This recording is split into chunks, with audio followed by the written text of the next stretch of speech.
Êtes-vous quelqu'un de facile à vivre? Oui. Suis-je quelqu'un de facile à vivre? Marjorie pourrait venir ici, parler au micro, dire à quel point c'est un plaisir de vivre à mes côtés. C'est de l'utopie, n'est-ce pas? Est-ce que je suis un chrétien avec qui il est facile de s'entendre?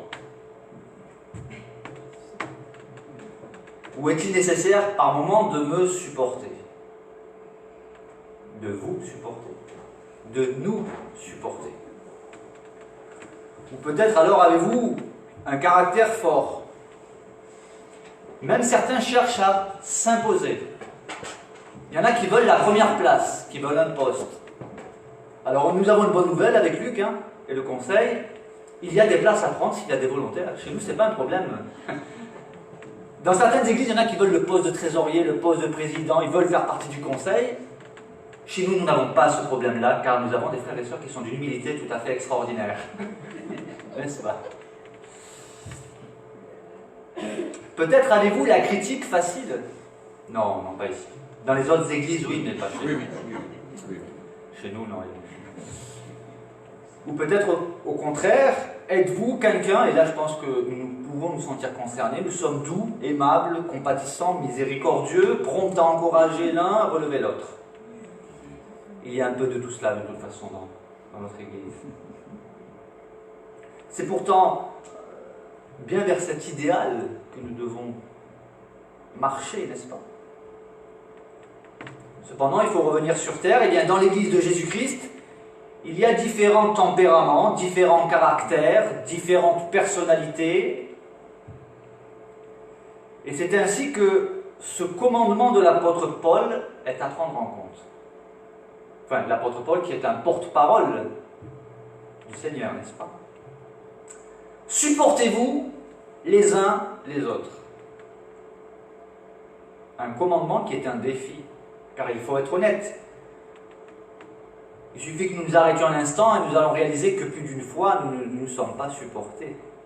Et dans l'avenir, eh bien, plus d'une fois, nous serons repris dans notre conscience en réalisant que là, eh bien, nous avons manqué à ce commandement. Supportez-vous les uns les autres, c'est un défi. Mais c'est indispensable, c'est utile, primordial pour que l'Église de Jésus-Christ puisse avancer. Et nous savons que notre ennemi commun, lui, travaille à la division dans l'Église. Nous savons qu'il y a un combat spirituel, le Seigneur s'en occupe, mais nous avons notre part à faire, notamment en veillant sur notre propre cœur, veillant sur notre langue, veillant sur nos motivations. Supportez-vous les uns les autres, et si l'un a sujet de se plaindre de l'autre. Je pense que nous avons tous, à un moment donné ou un autre, sujet de nous plaindre les uns des autres. Et qu'est-ce que nous devons faire? Eh bien, si l'un a sujet de se plaindre de l'autre, pardonnez-vous réciproquement. Ah bon, mais pourquoi? De même que Christ vous a pardonné, nous dit le texte, pardonnez-vous aussi. Nous aimons. Nous aimons. Nous apprécions que Dieu nous pardonne lorsque nous venons devant lui, en lui confessant nos péchés. Seigneur, je suis tellement misérable. Seigneur, pardonne-moi. Et dans la minute qui suit, nous pouvons manifester une intolérance, une intransigeance effrayante à l'égard d'un frère ou d'une sœur, ou d'un membre de notre famille, d'un voisin, qui a péché contre nous.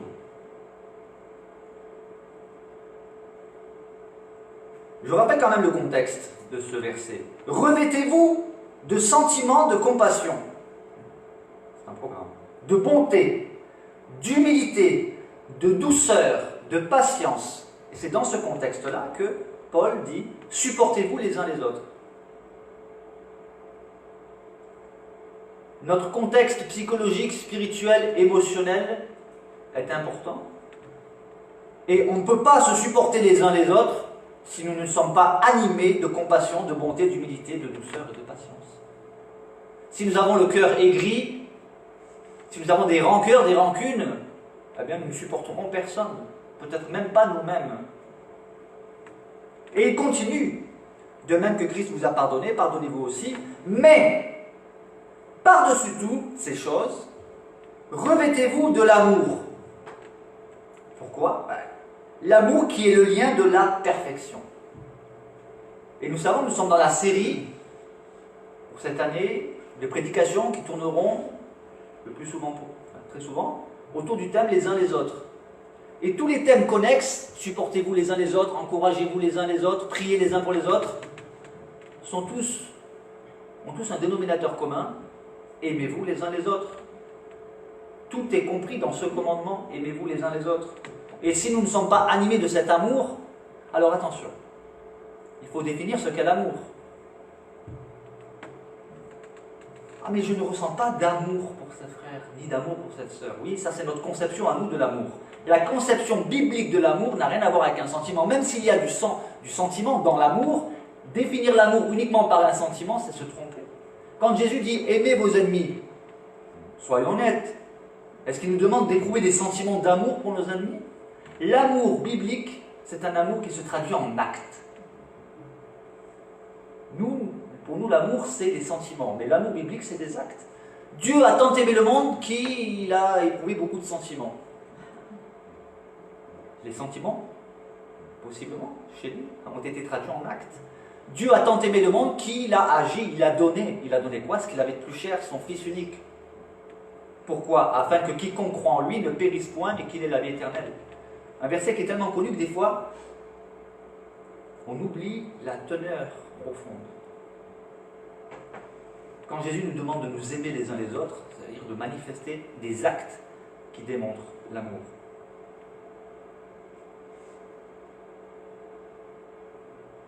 Mais concrètement, cela consiste en quoi de se supporter les uns les autres? Cela signifie-t-il finalement que nous devons tout accepter de nos frères et sœurs sans jamais rien dire? Est-ce que c'est de cela qu'il s'agit? Plus aucun reproche, plus aucune remontrance, bref, que faire finalement de la discipline qui doit pourtant être exercée dans l'Église? Parce qu'un frère ou une sœur pourrait dire « Ah, tu n'as rien à me dire. » Pourquoi? Parce que tu dois me supporter. Il me semble que notre texte ne consiste pas à remettre en question la discipline dans l'Église, et encore moins les remontrances justifiées. Jésus a dit, si ton frère a péché, va et reprends-le. Mais alors, n'est-ce pas contradictoire? Non, pas du tout.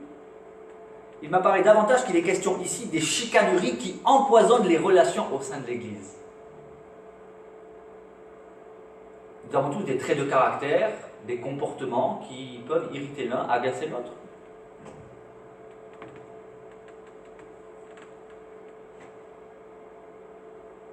Je me souviens dans une autre église, pas celle-ci, il y avait de gros problèmes de jugement et de division. Et à un moment donné, j'en ai eu assez, je dis, mes frères, sœurs, je dis, moi je connais tes défauts, je les connais. Mais je préfère me concentrer sur tes qualités. C'est très facile de dire les défauts des uns des autres. Ah, tel frère, telle sœur est soupolé, lui il est plutôt toujours vouloir être en avant, lui. Mais on fait quoi alors? On va passer notre temps à se dévorer, à se critiquer. Donc il est bien question en fait de ces chicaneries, de ces qui empoisonnent les relations. Une anecdote. Ce que je vais vous raconter là, j'en suis pas fier, mais c'est un vécu. Une situation que je n'ai pas supportée. Je souris, je pense que ça va vous faire sourire, mais pourtant il n'y a pas de quoi rire. Il y avait, c'était dans une autre église aussi, il y avait une sœur qui était fortement découragée. Elle était abattue. Et j'entends qu'il y a un frère qui vient et lui dit oui, tu devrais arrêter d'être découragé, c'est un péché, repens-toi. Alors moi, figurez-vous que dans le contexte, j'avais passé une bonne matinée avec le Seigneur, j'avais prié, j'étais très bien spirituellement. Et alors je me suis approché, et puis j'ai écouté, et puis j'ai dit à ce frère, j'écoute, non, tu ne peux pas dire ça, je dis, tu peux pas dire... Oui, c'est écrit, c'est... Attends, dit David a connu des périodes de découragement. Les hommes de Dieu ont connu des périodes de découragement. Ne viens pas accabler cette sœur. Et là, qu'est-ce qu'il fait? Il commence à se tourner vers moi et à m'attaquer personnellement. Oui, toi tu viens pas assez aux réunions, toi tu es ici, toi tu fumes. À l'époque je fumais encore la cigarette. Il commence à m'attaquer. Et là, voyez-vous, j'écoutais. J'aurais dû partir. Et en pleine main, je suis resté. Pourquoi tu rigoles, Marguerite? Je suis resté et la tension est montée intérieurement et j'étais devant lui. Le fer aiguise le fer. Oui, ben là, il a pris un coup de boule en fait. Je lui ai mis un coup de tête. Bon, c'était il y a une quinzaine d'années. Hein. Il était là devant moi, il parlait. Non. Et j'étais devant lui et boum, je lui ai mis un coup de tête. Et je lui ai dit, regarde ce que tu me fais faire, tu m'as fait pécher maintenant. Et il m'a dit, je vais le dire au pasteur. Je dis, ah, il n'y a pas de souci, je vais téléphoner au pasteur. Bon, les enfants du pasteur, ils ont souri parce qu'en fait, ils n'appréciaient pas ce frère qui avait des comportements. Mais bref, c'est pas glorieux, je n'ai pas supporté. Vous voyez, coup de boule chrétien, c'est une invention. Eh non. Veillons sur notre propre cœur. Non, n'ayez pas de crainte. Je ne distribue plus de coups de boule. Non, je pense que soit je partirai, soit je m'exprimerai avec des mots. Mais voilà. Voilà, je pense que voilà. J'ai pris en maturité quand même, mais voilà. Disons que maintenant je serai vigilant. À l'époque, je ne m'y attendais pas. Voilà, comme quoi, hein, à ne pas reproduire, hein, n'est-ce pas? Pas que certains disent, William, il a prêché le coup de boule après l'imposition des mains, le coup de boule chrétien, non? Ou bien on doit mettre le casque avant Ouais. de prêcher. J'ai quelque chose à dire, William, je vais mettre un casque. Ouais.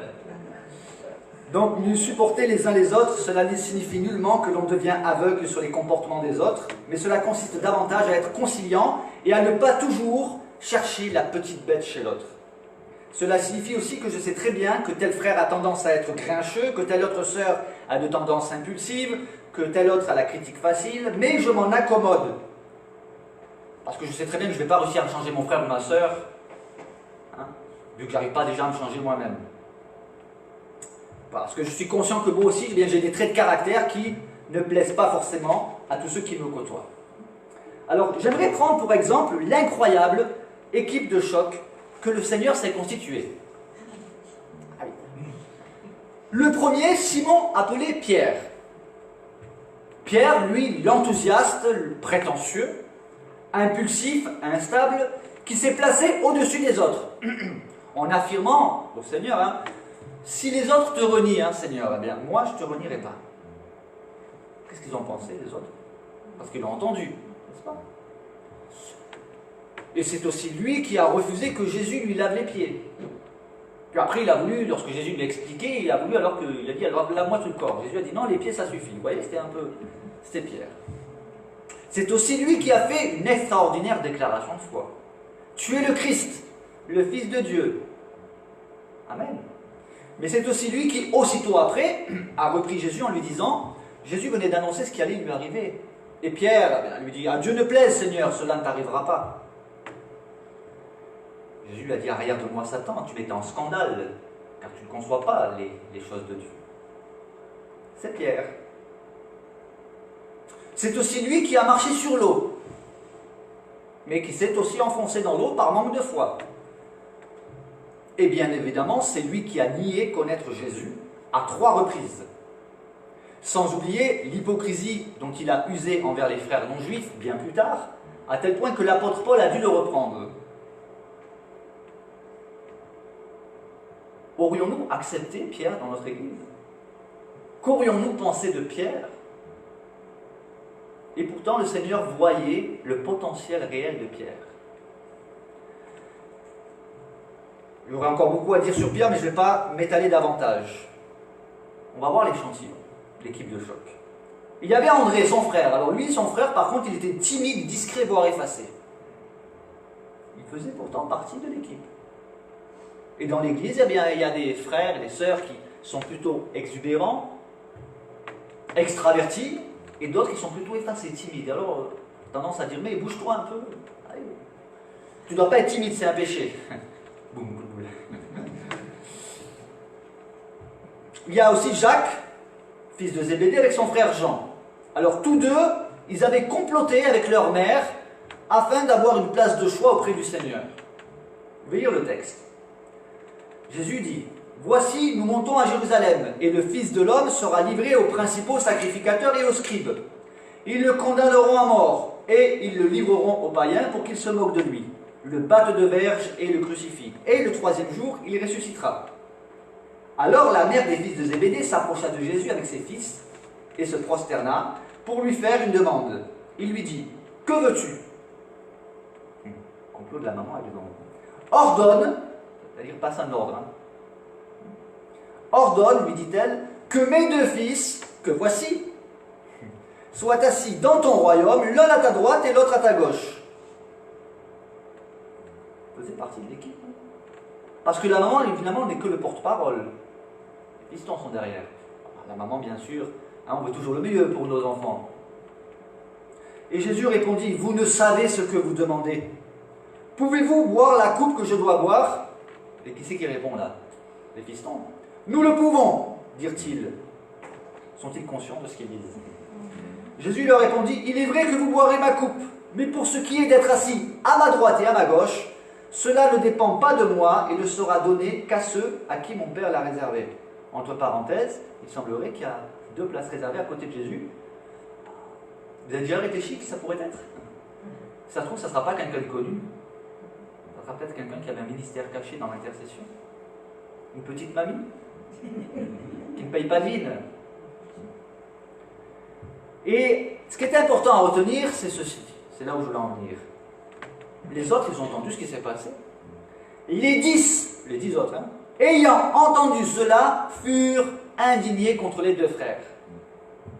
Jésus était parmi eux. Voilà une occasion de division, de dispute. Mais ils se prennent pour qui? Ah, les faillots. Et ça, la langue, vous savez, ça vous démange tellement. J'imagine les 10 en train de discuter. Vous avez vu ce qu'ils ont fait, eux? Incroyable. Ouais, ils pensent qu'à eux. Ils ont comploté. Mais ils se prennent pour qui? Moi, j'aurais plutôt vu toi, tiens. Ouais, c'est moi qui mérite ta raison. Ouais. Et n'y a-t-il pas aussi ce genre de situation, des fois, dans l'église? Je veux une place de choix. Je veux être vu, reconnu. Jacques et Jean. Ils furent aussi surnommés Boanerges, à cause de leur caractère de feu. Ce n'est pas péjoratif, ce n'est pas négatif. Il y a 2 côtés dans la fougue, dans l'enthousiasme. Un bon et un moins bon. Jésus voyait leur potentiel, ils étaient fervents, caractère de feu. Mais il fallait que ce caractère soit sanctifié, transformé, façonné par le Seigneur. Parce que sans cela, qu'est-ce que cela peut donner? Nous allons le voir. Lorsque le temps où Jésus devait être enlevé du monde approcha, Jésus prit la résolution de se rendre à Jérusalem, et il envoya devant lui des messagers qui se mirent en route et entrèrent dans un bourg des Samaritains. Nous savons que les Samaritains et les Juifs, ils étaient en guerre, ils ne s'appréciaient pas du tout. Donc ils entrèrent dans un bourg des Samaritains pour préparer un logement pour Jésus. Mais on ne le reçut pas. Pourquoi? Parce qu'il se dirigeait sur Jérusalem. Ah bon, tu vas à Jérusalem? Ben on ne te reçoit pas. Nous, les Samaritains, on refuse. Et alors, les disciples, mais qui ça? Bien, Jacques et Jean, voyant cela, ils furent indignés.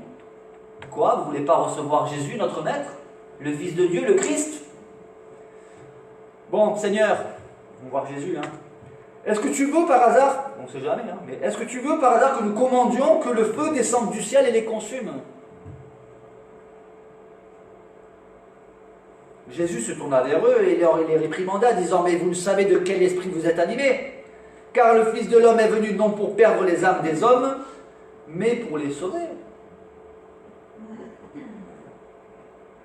Les disciples de Jésus, des traits de caractère,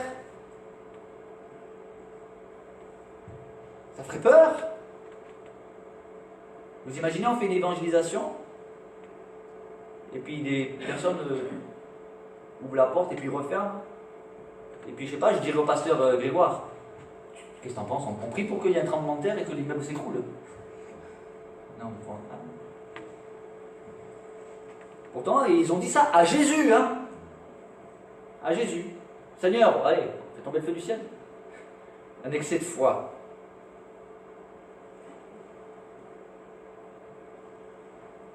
Plus tard, nous savons que Jacques sera décapité. Il y a aussi Philippe, qui lui comprenait tout au premier degré. Et la foi était faible. Alors, il n'est pas le seul concerné par cela, mais il y a un texte qui attire notre attention sur ce fait. Ayant levé les yeux, dans Jean chapitre 6, versets 5 à 9, ayant levé les yeux et voyant qu'une grande foule venait à lui, Jésus dit à Philippe, où achèterons-nous des pains pour que ces gens aient à manger? Jésus disait cela pour l'éprouver, car il savait ce qu'il allait faire. Et Philippe lui répondit, les pains qu'on aurait pour 200 deniers ne suffiraient pas pour que chacun en reçût un peu. Très terre à terre. Et un de ses disciples, André, frère de Simon, Pierre, lui dit, ah, il y a ici un jeune garçon qui a 5 pains d'orge et 2 poissons. Allez Seigneur, tu vas les multiplier. Non, il dit, mais qu'est-ce que cela pour tant de gens?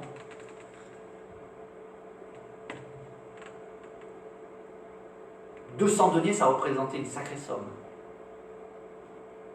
Et Philippe dit, même avec 200 deniers, les pains qu'on achèterait pour 200 deniers, ça ne suffirait pas pour nourrir toute cette foule.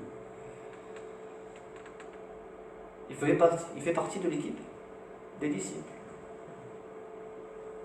Ce n'était pas des super-héros. Ce n'était pas non plus des super-zéros. C'était entre les deux. C'était finalement des humains comme nous, faits de la même nature.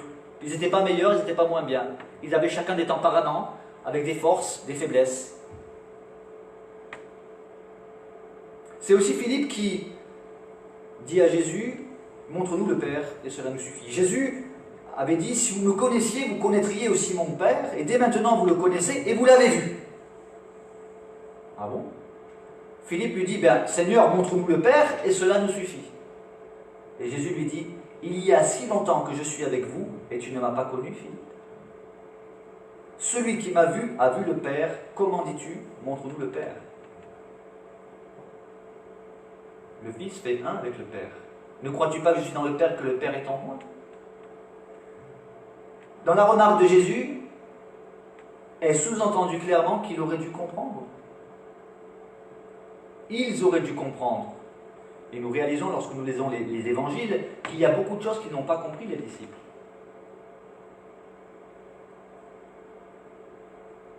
Il y a Barthélemy, que certains identifient à Nathanaël. Lui, il était discret, effacé, un peu passe-partout, commun, finalement. Et il y a aussi des chrétiens communs dans l'Église, qui ont un caractère qui ne s'impose pas, et ils ne s'imposent pas, mais ils ne refusent pas non plus de s'engager, mais voilà, certains diraient qu'ils font presque partie du décor. Ils ne font pas parler d'eux. Ils font partie de l'Église. Et dans l'équipe de Jésus, il y en avait plusieurs. Nous allons le voir. Il y avait aussi Thomas. Alors lui, il voulait voir et toucher pour croire. Et il prenait aussi beaucoup de paroles de Jésus au premier degré. Quand Jésus dit ouvertement aux disciples, Lazare est mort, Lazare était mort, il dit, à cause de vous, afin que vous croyiez, je me réjouis de ce que je n'étais pas là, mais allons vers lui. Et que va dire Thomas? Il dit aux autres disciples, eh bien, allons aussi afin de mourir avec lui.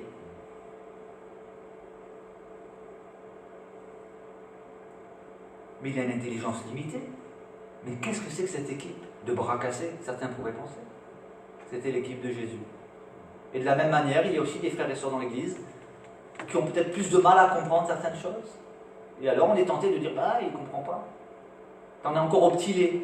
Vous voyez, toujours cet état d'esprit accusateur, de supériorité, de ceux qui se placent au-dessus des autres. Ouais, tu as péché. Oui, tu ne comprends pas. Oui. Et il y a des frères et sœurs comme ça dans l'Église, eh bien, il n'est pas assez engagé, tiens, on ne te voit pas assez. Engage-toi davantage, on ne t'entend pas quand tu pries. Prie dans l'Église. Non, respecte son tempérament.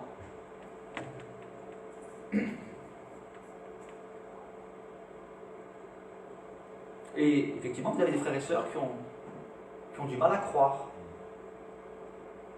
Mon frère, ma sœur, si toi tu as plus de foi que lui, bénis le Seigneur et encourage ton frère, mais ne te place pas au-dessus de lui. Il y avait aussi Matthieu, lui le publicain, le collecteur d'impôts, donc avec une étiquette pas facile à porter, celle d'un ancien traître à la nation, un ancien collabo. Pour nous, ça ne nous parle pas vraiment, collecteur d'impôts. En revanche, imaginez un contexte différent. juste après la guerre, la Deuxième Guerre mondiale, on est en Alsace. Imaginez que dans l'église, vous ayez un pasteur qui était un ancien collaborateur des nazis. Collabo, c'est ça, un traître. Il avait cette étiquette. Ce n'est pas facile de vivre avec. Et c'est très facile pour des gens mal intentionnés dans l'église de toujours rappeler le passé. Matthieu, tu te rends compte? Pendant des années, tu as collecté de l'argent pour l'occupant. Tu es un traître, tu es un collabo. Qu'est-ce qui nous dit que maintenant tu es digne de confiance? Tu faisais aussi partie de l'équipe du Seigneur. Jacques, fils d'Alphée, donc lui on ne connaît pas grand-chose, c'est aussi un commun de plus. Il y avait aussi Thaddée, qu'on appelle aussi Jude, qui était aussi commun, dont on ne connaît pas grand-chose non plus. Simon le Cananite, ou Simon le Zélote, idem, on ne connaît pas non plus grand-chose sur lui. Il faisait aussi partie de l'Église. Et on peut aussi les critiquer. Comme je l'ai dit avant. Et alors, bien évidemment, il peut aussi y avoir un voleur, un menteur, un traître, comme Judas. Et pourtant, Jésus l'a accueilli dans son équipe. Il avait les mêmes privilèges que tous les autres disciples. Il l'a supporté. Alors on pourrait se dire, oui, mais s'il y a un traître dans notre église, s'il y a un voleur, tant qu'on ne le sait pas, bon, Jésus le savait, mais les autres pas forcément. Ça nous indique quoi? Ça nous indique que tôt ou tard, le Seigneur révélera les profondeurs cachées de l'un de l'autre. Nous avons vu avec Marjorie au sein de notre association, nous prions régulièrement pour notre association, pour que le Seigneur nous garde des gens mal intentionnés, et nous avons eu quelquefois des personnes qui se sont présentées pour s'engager comme bénévoles. On a prié, puis le Seigneur a révélé que non, surtout pas. Surtout pas. Des personnes qui étaient vraiment mal intentionnées. Et il peut y avoir dans l'église comme ça, malheureusement, il y a des scandales qui éclatent, qui nous révèlent que voilà, de l'argent était détourné dans telle église, par tel frère, telle sœur. Mais ne soyons pas prompts à juger quelqu'un dont nous n'avons pas des preuves évidentes.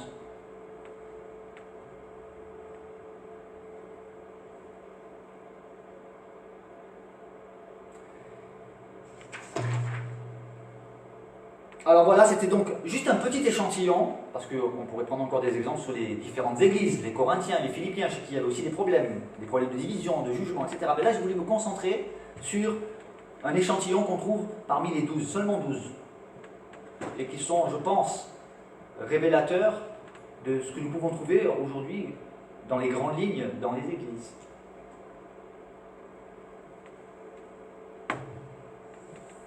Nous pouvons d'ailleurs tous identifier des frères et sœurs en disant « Ah, celui-là, il me fait plutôt penser à Pierre, lui plutôt à Thomas, lui... » Bon, pourvu qu'on ne les identifie pas à Judas.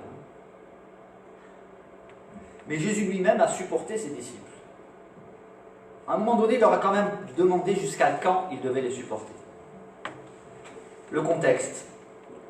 Lorsqu'ils furent arrivés près de la foule, un homme vint se jeter à genoux devant Jésus et dit « Seigneur, aie pitié de mon fils qui est lunatique et qui souffre cruellement.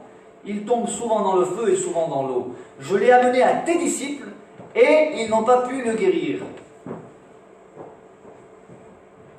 Jésus dit « Race incrédule et perverse, jusqu'à quand serai-je avec vous? Jusqu'à quand vous supporterai-je?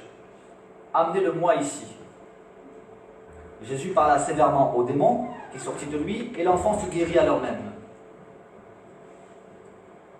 Certains ont voulu voir ici plutôt qu'il s'agissait d'un reproche adressé au peuple d'Israël, ou même aux personnes qui étaient présentes en dehors des disciples.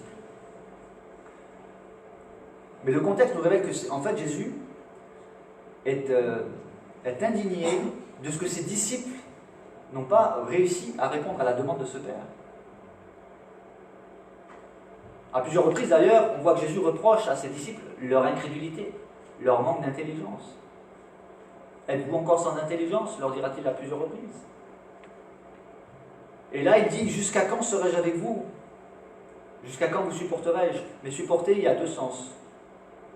Supporter dans le sens premier que nous comprenons tous, mais aussi supporter dans le sens de porter.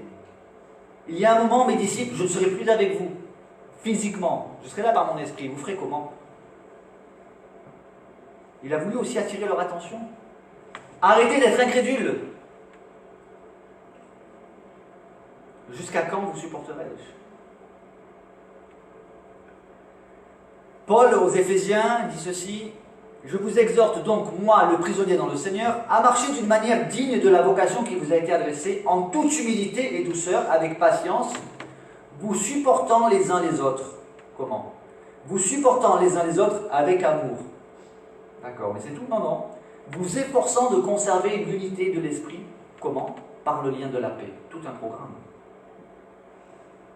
Vous supportant les uns les autres avec amour.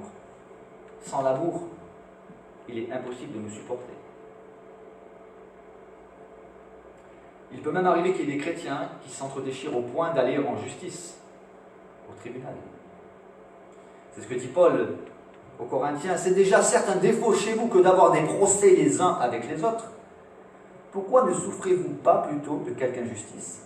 Pourquoi ne vous laissez-vous pas plutôt dépouiller? Ah bon? Ah ben non, c'est injuste. Si quelqu'un te force à faire 1 kilomètre avec lui, fais-en 2. Enfin, 1 000 miles, je ne sais pas si combien de kilomètres, on peut transposer en kilomètres. Hein. Si quelqu'un veut prendre ta tunique, laisse-lui encore ton manteau. Ah oui, mais c'est pas prendre au littéral. Ah bon, c'est à prendre comment? Quand Jésus a dit ça, il n'a pas vraiment voulu dire ça, d'accord? Il a voulu dire quoi?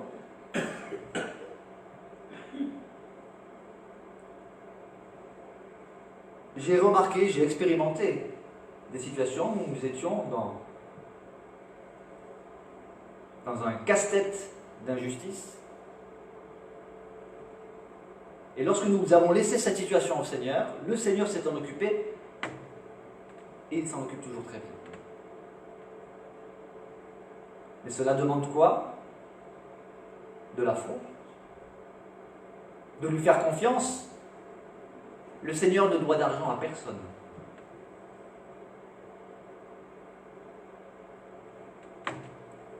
Et enfin, pour terminer, quelque chose qui n'est pas toujours évident à discerner, c'est notre intolérance avec les faibles dans la foi. Supporter les faiblesses de nos frères et sœurs. Les faiblesses à ne pas confondre avec les péchés. Manifeste, grossier. Il ne s'agit pas de dire « Oh, c'est pas grave, frère, tu es dans l'adultère, Dieu t'aime. » Ce n'est pas ça. Au contraire, nous sommes appelés à la sainteté.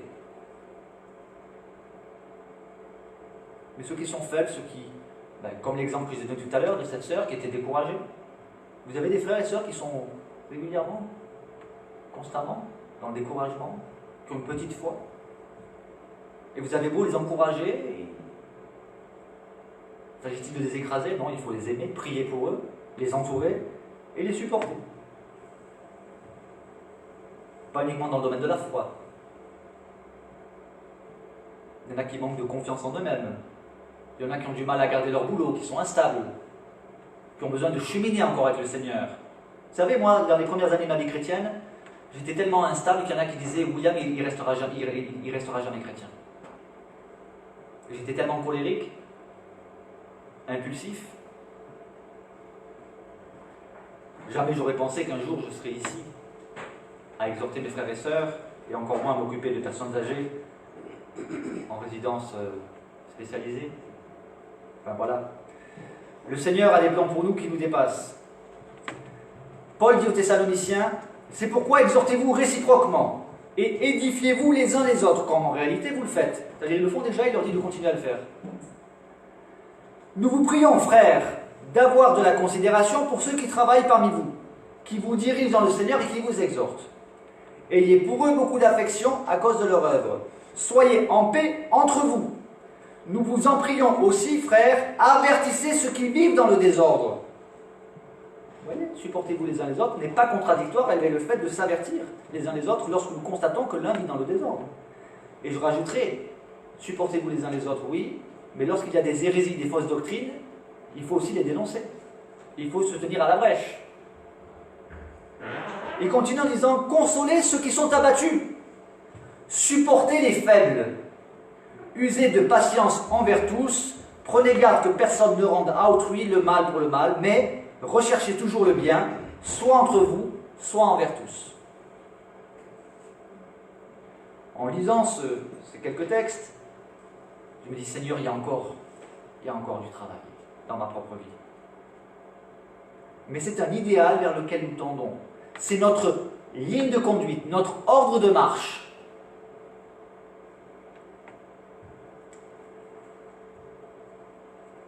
Et donc ma conclusion sera le verset du début. Supportez-vous les uns les autres, et si l'un a sujet de se plaindre de l'autre, pardonnez-vous réciproquement, de même que Christ vous a pardonné, pardonnez-vous aussi. Amen.